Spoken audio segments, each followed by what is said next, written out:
Okay, well, welcome everyone to this AbilityNet webinar about visual impairment and computing. It's part of a series of webinars that we run monthly relating to technology and disability. And we're going to take about 35, 40 minutes to run through some slides, and then there'll be some questions and answers at the end and a chance for you at any point to ask questions as we go along. So the visual impairment and computing, what the sorts of things that we're going to cover are we're going to be looking at how technology could work at home, at work, and in education. We're primarily, I think, going to look at work and education, with a lot of the lessons then being relevant for people who want to use it in other settings. How can technology help people with a visual impairment? What sort of options are available? Who it may be relevant to in terms of different needs? A little bit about the costs, and then your questions. And I would encourage you to ask questions as we go along. Because the more that we can make this work around your needs, the better. So if you do have any particular questions, can you ask anything you want to know now, so I can just begin to see what sorts of questions are going to come up. I'm going to be hosting this, but I can drop in questions as we go along. So this is a good chance for you to just think about what you might want to be covering in the session. You can see the sorts of things that we're planning there. There are three of us on the call. Hello, Mary. Yeah, you're here. Can you tell us a bit about what your role is in AbilityNet, please? Yeah, I'm an assessor. I do workplace assessments, and I also do assessments for disabled students. Before joining AbilityNet, I worked for RNIB for about 12 years or so, doing workplace and student assessments. Great. Robin Christopherson is here. Can you tell us your role, Robin, and any particular relevance of this session to you?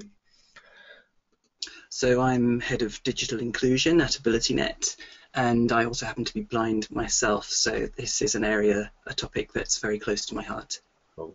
And you're going to be explaining some of the technologies that you use every day and some of the other issues around that as we go along. So that will be great. I'm just looking at the questions that are coming up. People are asking about tunnel vision, spectacles. Or spectables. That might not be a spelling mistake. I haven't heard of that word before. Have you heard of that, Robin? Spectables? Is that Google Glass? I have no idea. I'm sorry. Okay, and there's a problem with a blind person who can't use a keyboard. We did notice in the notes that came through somebody who had a problem not being able to use their hands clearly. By the way, someone has asked about connecting in. Just to remind everyone, this webinar is being recorded, and you can get a captioned copy of this video at the end. Within the next couple of days. Oh, and the spectables doesn't exist as a word, it's the spectacles. So it doesn't exist, somebody should invent it. So AbilityNet, let's tell you very briefly about us. We are a charity. We help disabled people at home, at work, in education, and on the web. We do all sorts of work for large organizations, helping make their websites accessible. We help disabled people in the workplace with assessments. And Mary's role is to provide assessments in the workplace, and also for disabled students allowance. For those people who are eligible for disabled students allowance, we conduct assessments, individual one-to-one assessments. And this is very much an area where that sort of one-to-one advice is necessary. We also have a tool called My Computer My Way, which I'm going to refer to as we go along. And that explains all the different adjustments that are built into every device, every mainstream laptop, tablet, phone. All the different operating systems have the capability to be adapted to suit people's needs, and My Computer My Way explains all of those things in a very simple, easy to use way. And then we also run the Tech for Good Awards, which we run annually, and if you're not following it at the moment, then the People's Award is open, and there's some really interesting accessibility entries in the Accessibility Awards and a load of other great stuff going on there as well. So let's talk about understanding visual impairment. A little bit of context, I think, a couple of slides just for you to get into the sense of what this is about. I've used some stats here that RNIB published. Almost 2 million people in the UK live with sight loss. We say there are around 11 to 12 million people living with a disability of some or limiting condition of some type. So this is a reasonable proportion of people where visual impairment is an issue for them. That includes those that have uncorrected refractive error or cataracts that may be reversed, so they're living with that at the moment. And also 360,000 people who are registered as blind or partially sighted who have severe and irreversible sight loss. So of those 2 million, a very large proportion may be living with some degree of visual impairment, but not necessarily sight loss or irreversible sight loss. It tends to affect people of all ages, but it tends to be older people where particularly aging related, obviously, would be more of an issue. But really, that's the sort of background, but we're going to be talking today about the impact, because I think that visual impairment is a hidden disability. It's not always clear who may need help. And Robin, you mentioned the symbol canes. We'll come to this in a second about it, but the symbol canes are there as much to show that somebody has a disability as they are actually necessarily as a practical tool when people are walking the streets. We're talking about the value of those things to indicate I may need some help. And there are practical issues which people face, but we don't often think about the emotional response and some of the anxieties and stresses that come up. Social isolation, social issues with interacting with people, and perhaps most importantly the sense of independence that people would be striving for, where the visual impairment maybe have an impact on their life. And Mary, I think you had an example from some of your work of somebody where the impact wasn't necessarily obvious. This was someone who, when he was doing A-levels, he'd been doing English A-level, and he got a bit of sight, but not that much. People assumed he'd be able to use large print, but in fact it was much too slow and tiring for him, and he gave up his A-levels. Because people often don't know what support or equipment's available, and he really needed to use audio. And if he'd been given the materials in audio, he'd have probably been okay, but it dramatically changed his career choices because of having to give up his A-levels.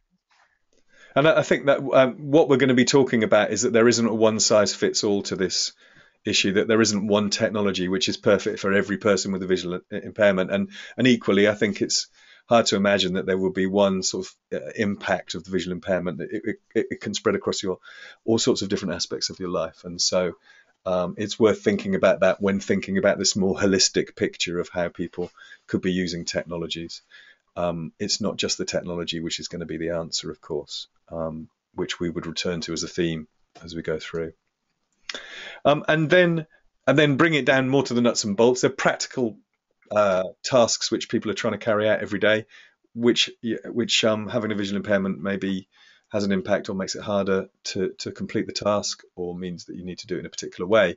Reading documents, browsing the web, producing a letter or a report, sending messages, making a call, working on a spreadsheet, data entry, the stuff that we're used to in work, at home, and in education, that doesn't necessarily require the same solution for everyone. Equally, this is part of that mix of trying to work out what's the best answer.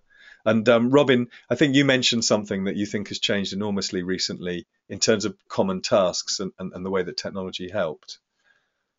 I mean, mobility, which is for people with a vision impairment, probably most acutely is an issue. And with technology being more mobile these days, and smartphones having all these sensors built in, then what was a very expensive solution, a talking GPS device, for example, is now readily available. So for me in particular, along with those tasks that we've got there, just being able to get around and having information at your fingertips in an accessible format is a game changer. It's absolutely fantastic. Great, thank you.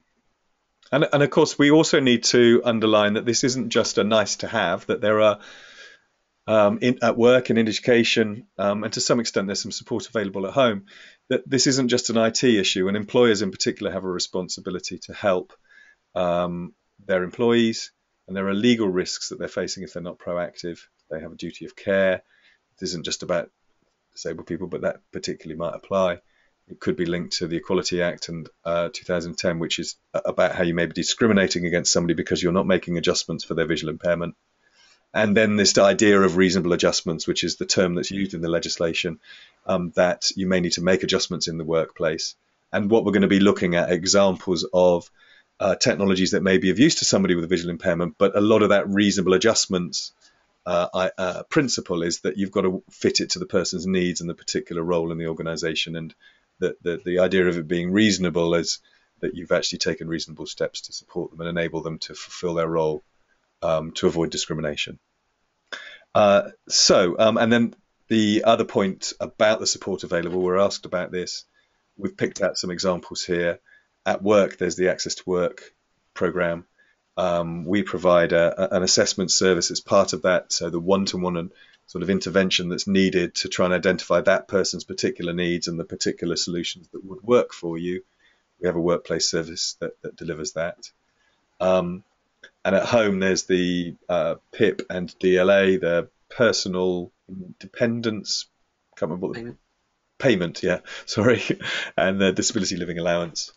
And they're also at home. The other thing that we were thinking about was that a lot more of the mainstream devices that people have now, phones and tablets and laptops and desktops, they actually have a lot of options built in that people aren't aware of. So it may not be a resources in the sense of payments. It may simply be more aware of what's possible and how it works within the tools you already have. And then in education, there's the Disabled Students Allowances, DSA, for HE. And then in school, there may be SEN or disability advisors may need to provide particular solutions.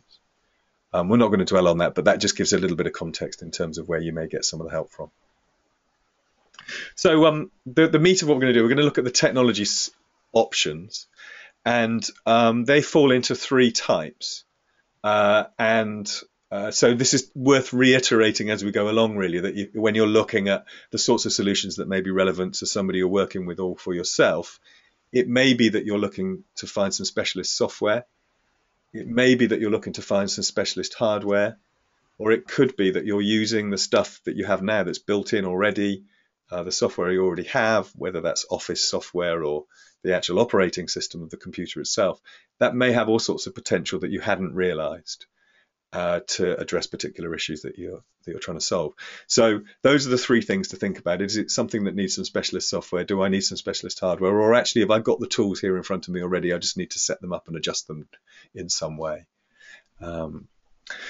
So Mary, we're very much going to be led by you here, and I think just to underline, you're going into the workplace every day, or you're talking with, meeting with students, and a lot of what you're doing is one-to-one advice and support. And I think there's 3 areas that you've picked out here, starting with input to the computer. So could you just say a little bit about the sorts of options that you have when people are looking at inputs, and how that fits into how you work with them? Yeah. Normally with inputting to the computer, you're looking at using the mouse and using the keyboard. If you can't see the mouse pointer, it's not as much of a problem as you think, because pretty well everything that you can do, there are alternative ways of doing it with the keyboard. And if you can't see the keyboard, if you learn to touch type, that's fine, because you don't actually need to. Obviously not everyone can touch type, doesn't necessarily want to, but if you look at a keyboard, the label only takes up a small portion of the key, and you can get keyboards that are large print. The keys are standard size, but they're large print and a lot more visible, and you can get similarly sticky labels that you can put on a laptop keyboard to do the same thing. So that's normally what we'd recommend, and that's simple and straightforward. But one of the questions raised was, what if you can't use a keyboard, if you can't type?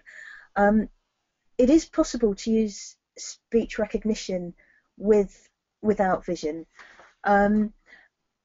In conjunction with some of the software that will read aloud to you, you can also speak to the computer. We don't normally recommend it as a standard option because it's not straightforward. There are quite a lot of complications compared with typing, but it is perfectly feasible and possible. And if you can't use the keyboard because of arthritis or some other reason, then that is an option. I would want to add that, as Mary was saying, it's quite a complicated solution, and it's, we wouldn't want to impose that unless it was really, the only feasible solution. One fundamental issue, apart from getting it to echo back as you, if you're a screen reader user, for example, getting it to echo back the phrases as you dictate them, is that by definition they put in words that are very, very similar. They sound right. So often, as you have them spoken back, it sounds okay, but it's had the wrong version of where put in, homophones, or it hasn't put an S on the end of something, but because the next word started in S, you didn't pick that up. So there are so many errors that are likely to sort of and they won't come up in a spell checker because the words that a voice recognition package puts in are all actual words. So there are some fundamental issues there. One solution that we might think about suggesting to people that find it very difficult to use their hands and they're also a screen reader user would be a chording keyboard, which is basically a 5-key keyboard, and once you've placed your fingers on them, on those keys, you don't have to move to find other keys. If you can then move your fingers enough to, and you've learned the different chords, the different codes, different combinations of those keys, then you can type the full, you know, as if you've got a full keyboard there, and that's got no issues with combining that with magnification or speech output software, and is a really, you know, very, very useful and feasible practical solution. Within that, Robin, just somebody asked about tunnel vision, or Mary. We were going to emphasise as we go along that, of course, there's a spectrum here in terms of vision, and I mean the image we're showing is of the high vis keys. So, of course, it's worth underlining that some people are able to see the keyboard, but they just can't see it as well as they need to. Some need the big letters, and then that's through to the more specifically when you can't see the keyboard at all. Mary, were there other options around using touchscreens? If people are using iPads, there's a question just come up. If they're using iPads or something, is there a way to make the text bigger, or can the keyboard be larger? Would you suggest adding a keyboard to an iPad? How would that work? Well, both or either of those. I mean, yes, there is Zoom and there are Zoom features, and you can do that, but you can also use a Bluetooth keyboard. Using the touchscreen one, it's a bit more complicated if you're doing it without vision. Robin could probably say more about that. So some people do that, but a lot of people do use a Bluetooth one as an alternative. Yeah, breaking news, because there was Apple's event keynote yesterday, and they announced in one of the features of iOS 9 was improved keyboard support for iOS. So if you can touch type, I mean, obviously there is the fully voice-enabled interface, touch interface of iDevices, iPads and iPhones, etc. But to be able to drive more of that operating system from the keyboard, basically learning to touch type is a really good priority for people with a vision impairment of any, right across the spectrum, not just people who can't see. You can make the mouse pointer larger, etc. But, driving things from the keyboard, if you know those hotkeys, is incredibly powerful. And if you can do more of that from, by learning the hotkeys that are available, then, your productivity will go up significantly. That's great. And somebody just pointing out that, of course, with voice recognition, you can command the computer to do something, even if when you're actually trying to input the words, it's not as accurate as it wants to be. You can actually tell it to do things. So the voice recognition may be useful when you're trying to control the computer, even if you don't necessarily find it as practical when you're actually inputting lots of text or content. So there's a slight difference there. I think though, the issue there is a bit similar to what Robin was saying about spelling, that it may not do the right thing, and if it doesn't, and you can't actually see what it's doing, it's not necessarily that easy to work out how it's got it, where it's actually got to. Okay. So if that's how you have to use it, that's fine, but it's not necessarily what you go for as a first. Optimum one, no. No. There's a certain amount of command and control, as it's called, built into Windows Speech and Mac dictation. So give it a go. Fire it up and try issuing some commands and see if that improves your productivity. Yeah. Where you might be firing up and running it in one way and then actually putting your content in or checking the content in a different way. Yeah. Mm. Okay, next thing is output from the computer, actually seeing what it's doing and following things that are on screen or things that it's trying to tell you. Mary, what are the options here? There's a massive range of hardware and software. There's a lot of built-in stuff that if your sight impairment isn't that great, may well be all you need. You can do things to improve the colour and the contrast, reduce the glare, and some things like changing screen resolution or zooming the text are very cheap, very easy, and can be all you need. It's also very simple just to have a larger monitor. If those things aren't enough for you, you then get into maybe magnification software. There's some inbuilt, but there's also third-party software that will make everything bigger up to enormous levels. The larger you get, or perhaps because of tiredness and eye strain, you might want to use a mixture of that with having some things read out to you, so you can maybe listen to your emails while you do everything else visually. Going beyond that, you can get screen reader software, and what that'll do is it'll read everything on screen to you, so you can listen to it either in conjunction with looking or just listening and not looking at all. It can read it to you, and for people who are braillists, you can get an extra bit of hardware called a braille display, which sits in front of the computer and has pins that rise and fall, and so you can read it with your fingers rather than listening. So those are kind of the main options, really. Okay, thank you. Anything to add there, Robin, about the output from the computer? You listen to your computer. We're going to talk to you about your own technology in a moment, but presumably the ability to hear what the computer's saying as well as having to read it, that's the key bit here, isn't it, I think? Yeah, I mean, the recurring theme here is that technology is moving towards there being viable options built in free of charge rather than expensive bolt-ons. But JAWS, for example, there are some areas where you really do need JAWS. If you're a power user in employment and work are going to pay for it, then absolutely, because the scripting language that it provides is second to none. Having said that, free solutions like NVDA, non-visual desktop access, as it's called, is very, very powerful, and it equals, if not exceeds, JAWS's functionality on the internet, for example, but it's terrible in Office. So there are swings and roundabouts. For the home user, there are an increasing number of very viable free solutions, not the least of which is VoiceOver on iOS and VoiceOver on Mac OS X. So being a Mac user at home with the free solutions that it offers, whether it's the magnification or the VoiceOver that's built in, is a very viable option these days. Great, thank you. So third one, Mary, that about reading printed materials, which of course is still important for people in a day-to-day office environment and at home or all sorts of practical settings. Yeah, it's becoming a bit less so in a lot of workplaces because so much material is now available electronically on the computer already. So you can use whatever you were using to access the computer means that you can read stuff. But there are still things which aren't.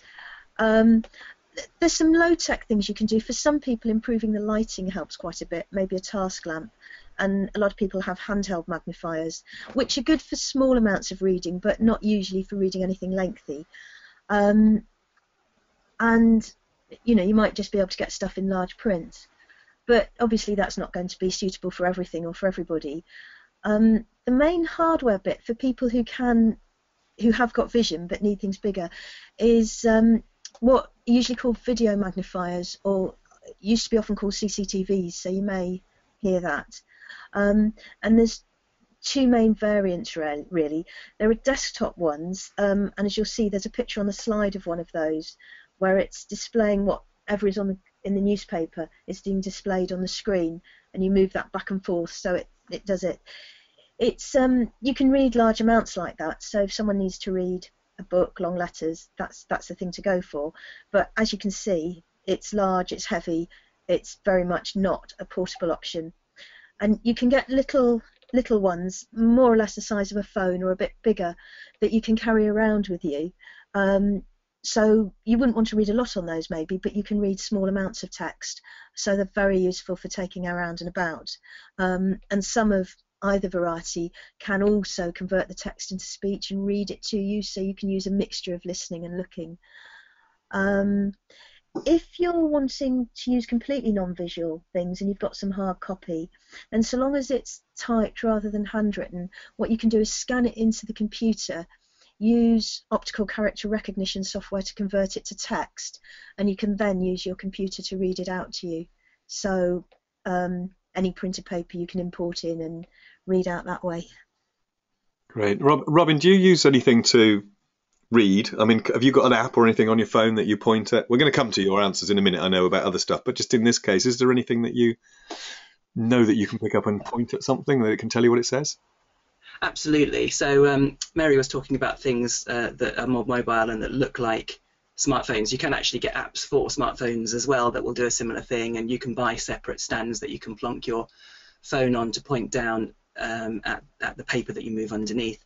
I, having no vision at all though, would need something that would do this OCR operation, and the one that I use, there are many, but the sort of Rolls-Royce solution is called the KNFB reader, which stands for Kurzweil, National Federation for the Blind.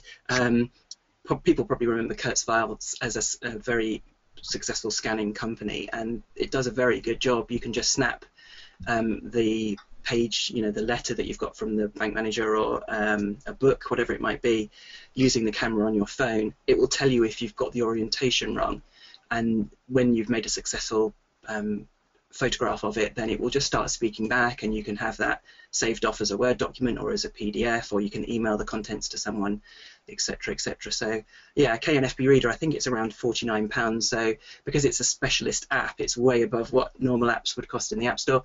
But yet, before that app, there was a specialist device that would run KNFB reader, and it would be £1,500. So it's considerably cheaper now.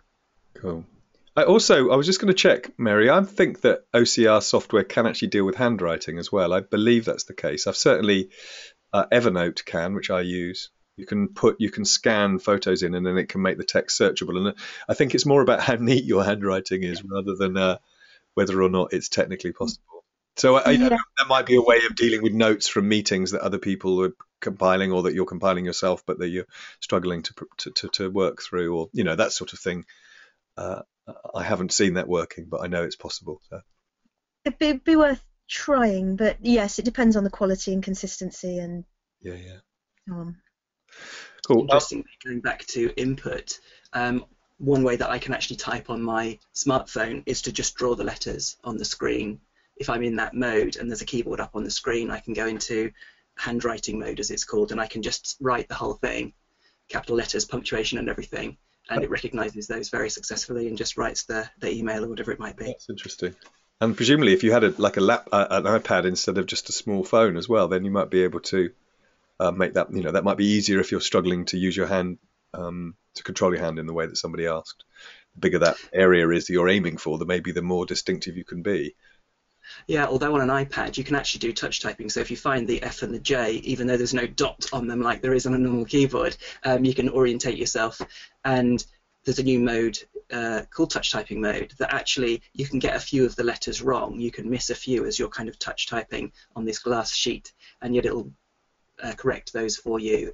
So touch typing on a sheet of glass on the iPad is actually really quite efficient these days. That's just making me think of that session we did about RSI, where we were talking about people tapping away. That might bring its own problems as well. Okay, so what I'm going to just summarise this bit, really, I think, is that, Mary's given us, I think, a really good picture there of those three areas to think about: input, output, and reading. But we really just wanted to emphasize that this is a skimming the surface, even in this webinar, where we're trying to give you as much information as possible. And just to give you an example of one size doesn't fit all, that if you wanted to make screens that magnify the things that you're reading from the screen, there is a hardware option, which is to get a bigger monitor. There is a software option. You could use something like Zoom Text, and there will be a particular reason why you're using that software. And there are then built-in options, so every computer can increase the type size and make the text bigger on the screen. So really just emphasizing to you that this isn't where you're just going to pick up a shopping list and say, well, because you've got this problem that you're trying to solve and do this task, then this is the software or hardware that you need. Really just make sure you're thinking about this as broadly as possible, and have a think about some of the options. That led us actually to how you might know more about what's possible. I'm just going to show you this video. We think that YouTube might be where you might look for more help. This is a guy who's called the Blind Film Critic, who anyway is an interesting person to follow. He does film reviews, but he's just going to briefly explain how he uses his computer. A lot of people are curious. They wonder, blind people using the computer? Come on, how does that work? It works pretty good. This here is a 2009 MacBook Pro, right? I think it's at the 13-inch screen. It's a little one. What do I need the big screen for? Anyway, there's an option on this machine that will actually read the screen to me. You can find it in System Preferences. Just go to Accessibility And there it is. It's called VoiceOver. Welcome to OS 10. VoiceOver is running. System preferences, accessibility window, toolbar. So let's say I want to send somebody an email. Now remember, I'm in VoiceOver, so it works a little bit differently, right? But we'll go to the dock. Dock. Finder. And that's the Finder, and then we go across to Mail. So on the way we have Launchpad. Mission control. App Store. Dashboard. Mail. and there's Mail. So now I'll hit the space bar to open it. At Finder. Desktop. 865. So I'm not going to show you all of that. That's a 5-minute video, but I think that gives you an idea of how easy it would be to check out what the options are. Have a look on the on YouTube, and that's where we found that. And we're going to go through some examples in a moment, but really there's huge amounts of options. The one size doesn't fit all. Have a look on YouTube. Do some of the questions you're looking for. We found all sorts of stuff that would be helpful for you there. But then we're going to have a look at some examples, and Robin, we're going to start with you. I think it's really helpful for people to know about your sort of day-to-day working and how that works for you. You're the head of digital inclusion, which is obviously a mighty important job for AbilityNet. You have no sight at all. You're a guide dog user, busy job, lots of traveling. You work from home and also use multiple offices, actually. You need to produce reports, emails, phone calls, presentations, videos, etc. So can you tell us a little bit about how you actually do that? What technology you're using on a day-to-day basis to give people a picture? Sure. I probably want to start off with my guide dog, which isn't technology, I know, but you mentioned right at the beginning about a symbol cane and it being more for other people. I mean, it is very useful to be able to, it does have its uses for mobility as well, but whilst there's a huge amount of technology, and I'm the biggest fan of it, having something that tells people that you've got a disability and something as intelligent as a guide dog, having a guide dog combined with the technology like GPS, for example, that we mentioned earlier, is an absolutely killer combination. And this idea of a symbol cane or a guide dog to tell other people that you have an impairment, I for the longest time denied having degenerative vision and kind of tried to wing it, which you know, people would say, oh, you gave me the dirtiest look in town the other day or something, and that's because, you know, it's difficult for people to know that you have, you know, that you're struggling with an impairment or whatever it might be. But if you've got something that symbolizes that, then actually it makes things a lot easier. So that would be a message I would give to people that are wondering about whether they need to kind of come out of the closet when it comes to accessibility. And it ties in with this idea of the social model of disability, which we're very much advocating and which the government does too in the Equality Act, etc. You haven't got a problem with your vision. Society has a requirement to accommodate you, and if you've got something that says you've got a vision impairment loud and clearly, then it gives people the chance to do that accommodation because you're not trying to hide it, and they're not kind of getting the wrong end of the stick and not making allowances for you. So I would definitely recommend a guide dog if people are in that position and know it's not for everybody. The technology I use on a daily basis is I have a Mac, and I use both Mac OS and Windows on the same machine using what's called a virtual machine. And that gives me best of both worlds. VoiceOver on the Mac is built in, and JAWS, which is still horrendously expensive, hundreds and hundreds of pounds, on Windows. You might ask why I have to use Windows still. Well, if you're using Word documents, for example, with tables in, that's probably the only thing that Mac and VoiceOver can't handle. So VoiceOver doesn't work well with Microsoft, the version of Word on, or PowerPoint or Excel on the Mac. So those are out at the moment. And the equivalent, which is Pages and Numbers, etc., are brilliant, but tables don't work with VoiceOver. So tables is really the only thing that would perhaps keep people having to remain in Windows. So I have both of those on the one machine. But the thing I use most on a daily basis, and if I had to give up every piece of technology except one, it would be my phone, absolutely. In fact, on a regular basis, I don't have to take my laptop to meetings because I can just use my phone, and I might take a Bluetooth keyboard, as we mentioned before. And that's a very viable, feasible way of doing everything that I would normally have done with my laptop. So here's my phone. I'll just see if I can get you to hear that. Are you going to Two start? notifications, messages, DWP, calendar, go to webinar, HR update, dealing with visual impairment in the workplace. So I have the speech quite fast there.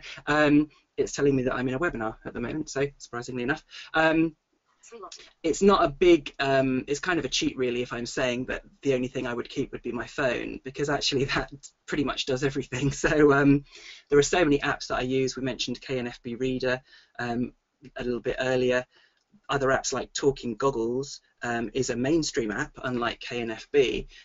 Please do have a look at it on the App Store. It's something that can recognize packages. It does a certain amount of OCR, text recognition. It's not nearly as powerful as KNFB Reader in that regard. But because it's mainstream, it's free, or 69p, I can't remember. But that speaks out everything that you point at it. So that's brilliant, not just for knowing what cereal packet or box you've taken out of the shelf, for doing, you know, OCR on simple things like menus, etc. But also for mobility and orientation. You know, if I'm walking along a shopping centre, I can point it at the shop fronts and it will tell me if I'm outside Marks and Spencer's or Poundland, for example. So there are so many technologies I use on a daily basis that the one place I would probably point you at for the ultimate resource on apps that you can use on iOS. Android apps are available, but really iDevices are still quite far ahead of the game, is a website called appleviz.com. So if you go there, it has hundreds and hundreds of apps reviewed, and it will tell you which ones are accessible and which ones have some challenges and which ones to steer clear of. So technology is an absolute game changer for people with a vision impairment. There are so many different choices available, many of which we've touched upon so far. It really is a challenge to A, know what's out there, and B, to marry them up with the person's particular requirements. So probably the number one recommendation would be to use the AbilityNet free phone number to get in touch with us, particularly where there's another disability in tow as well, because that can make the recommendations quite challenging. Otherwise, obviously, the RNIB and people like that are a good place to go as well. Great, thank you, Robin. And just to emphasise, I think the picture of the cost with an iPhone, I mean, there are lots of different settings in which we're thinking that people might be helped, but you've been able to do a lot of what you're doing today on your phone for some time. You don't need the latest model to do this, as far as I understand. I don't know what extra features you might get in the new ones, but an iPhone 5 or an iPhone 4, presumably that's got as much power as, relatively speaking, as a current phone. Is that the case? Or? Yeah, so the 4S is probably the cutoff, because that can support iOS 8 at the moment, and they've said it will support iOS 9 coming out, which has improved, you know, further improved accessibility requirements. So Right. The 4S, I would say, is the cutoff point, but you can get those very, very cheaply, second-hand or refurbished from Apple themselves, and then they will be supported by AppleCare, etc. So definitely look into that. Prior to that, these specialist devices were incredibly expensive. You know, £1,500 for a talking note taker, £750 for a very basic talking GPS. So whilst the phone itself might be an expense, after that, all the apps are free or very cheap, unless they're particularly specialist ones like KNFB Reader. And you've got a device that everybody else is using, and that is useful for all the things that they're using it for as well. Yeah. And we'll talk about training as well, but I mean, I'm certainly very conscious that you're a super user. You're someone who I think is very, very familiar with it, but presumably that's because you adopted it early and you got in and you learned how to use it, and you know that's the only way you're going to learn how to use it, I guess, in the sense of what you've said about your day-to-day work. We should absolutely say that, you know, vision is very prevalent, vision impairment amongst the aging population, and technology in general is quite challenging for people who are older and they're not digital natives. But I would argue that iOS, with VoiceOver running, is less of a challenge, or Zoom is less of a challenge than getting to grips with a full PC with VoiceOver or magnification. You don't have to worry about antivirus or you know, accidentally deleting something off your desktop or whatever it might be. So technology is a challenge, but training, as we were going to mention, as you say, would probably be key to success or failure. Great, thank you. And then, Mary, you've got another example of somebody here quite different in the sense of the challenges. Could you just talk briefly about, this is somebody you were working with recently, I think? That's right, yes. Jack, he worked for a travel agency in their call centre, so he was booking holidays and amending holidays and so on, partly using a computer and also, of course, using a phone. He's got a sight condition. He'd had all his life, but it was progressive.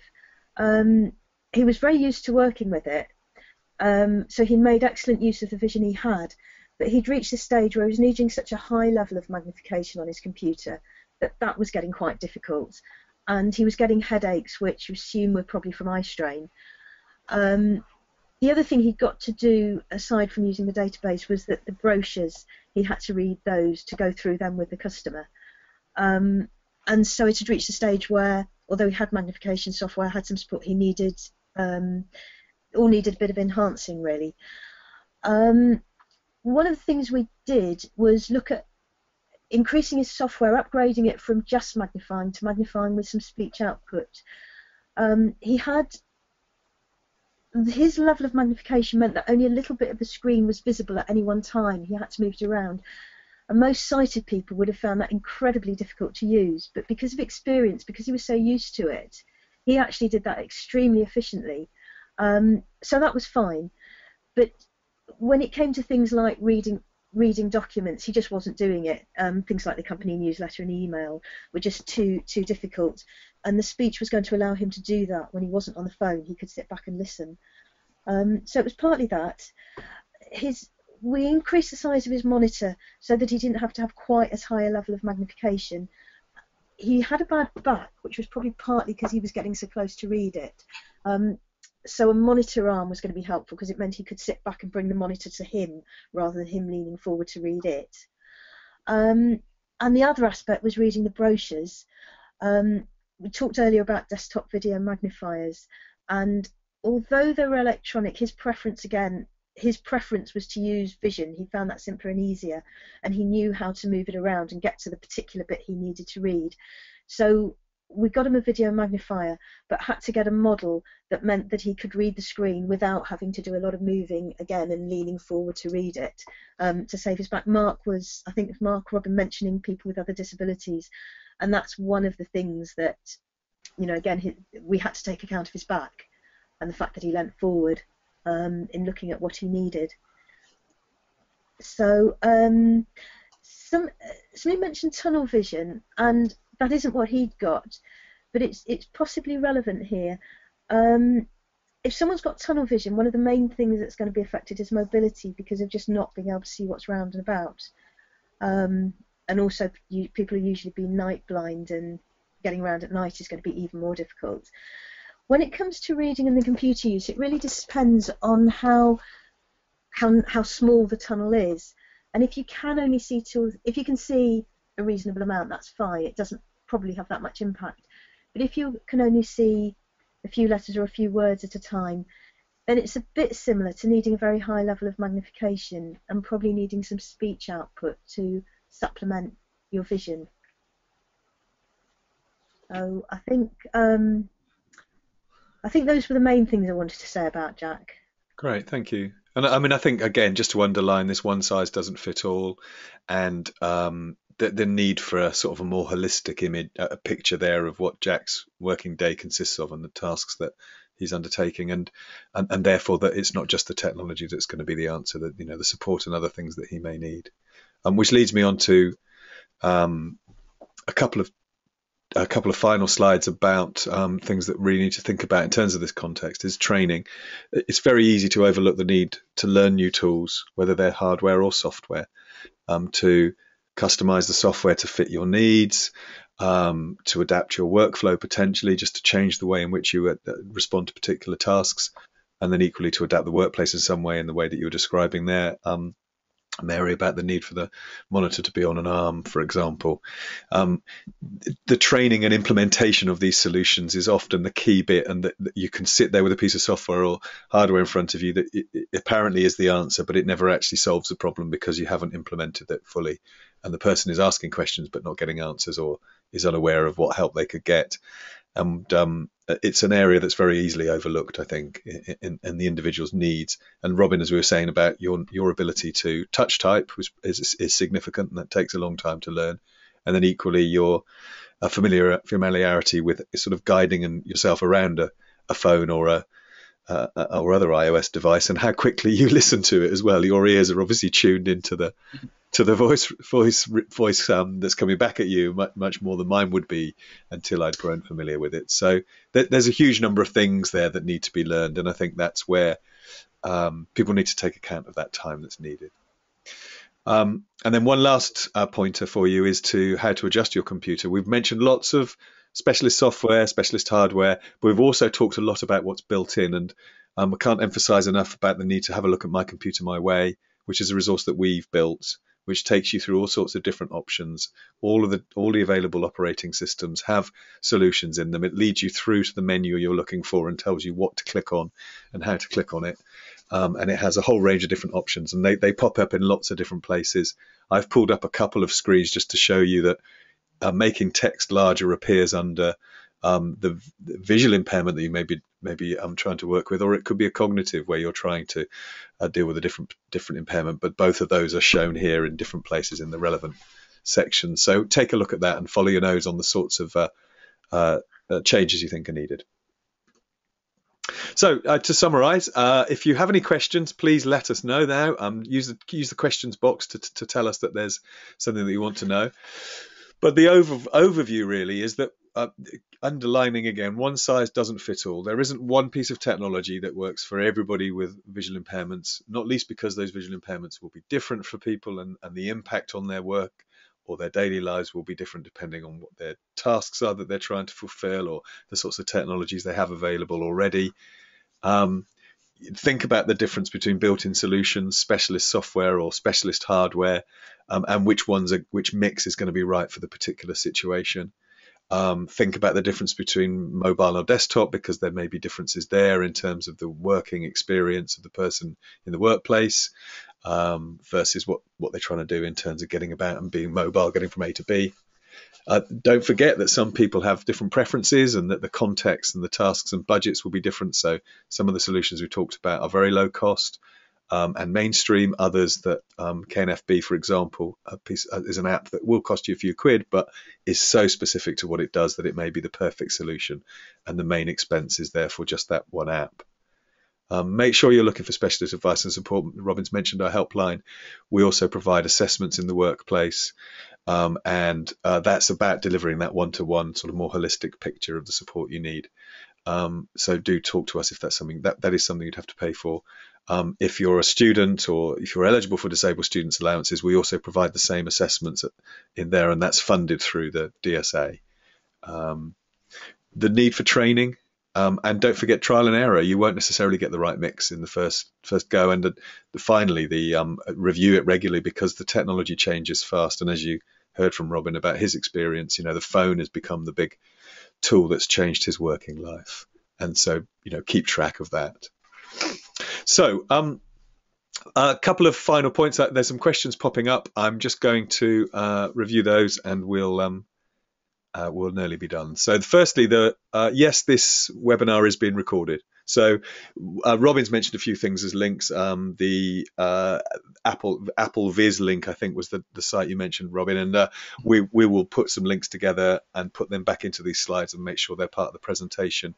And also the webinar will be recorded, has been recorded, and will be captioned and put back up on the website, and you'll be notified when that's available. So either you can view it again, or you can read through you can pass it on to people. The slides are on SlideShare, and so those are maybe the quick and easy way of just skimming through to something and getting a point that you might have missed as we went through. I've got a question here. I don't know which one of you two maybe ought to answer this, or either if you can. Is there any specialist training that opticians or ophthalmologists, or actually you've written ophthalmologists, can get, and indeed what baseline can one expect from their standard training? So people who are advising you on your vision, do you either of you know, Robin or Mary, about how much they would know about this stuff? Next to nothing.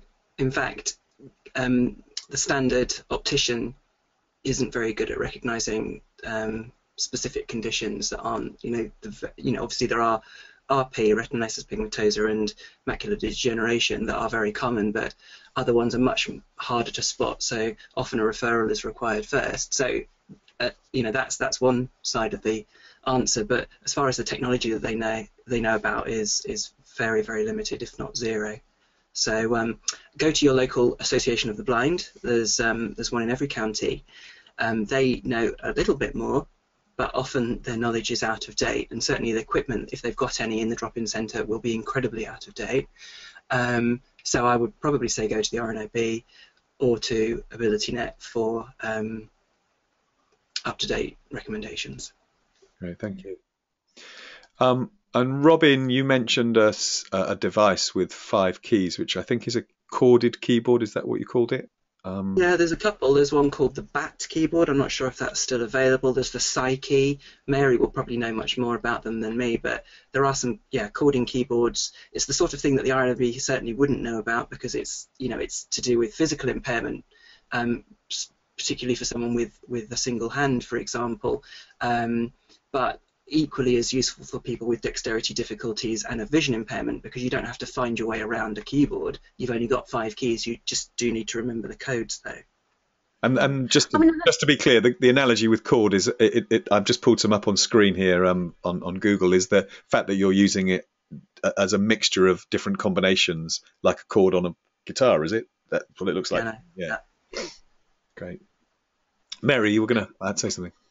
Well, only that when you're using something like a phone or an iPad, sometimes the fact that it's a touchscreen can make it, if you're not getting much feedback from your fingers, can make that a little bit easier than a standard keyboard, because you can sort of move your finger around, or on the Android, for instance, and I think now to some extent on the iPhone, you've got the swiping, which means you move your finger around, but you don't particularly need much feedback.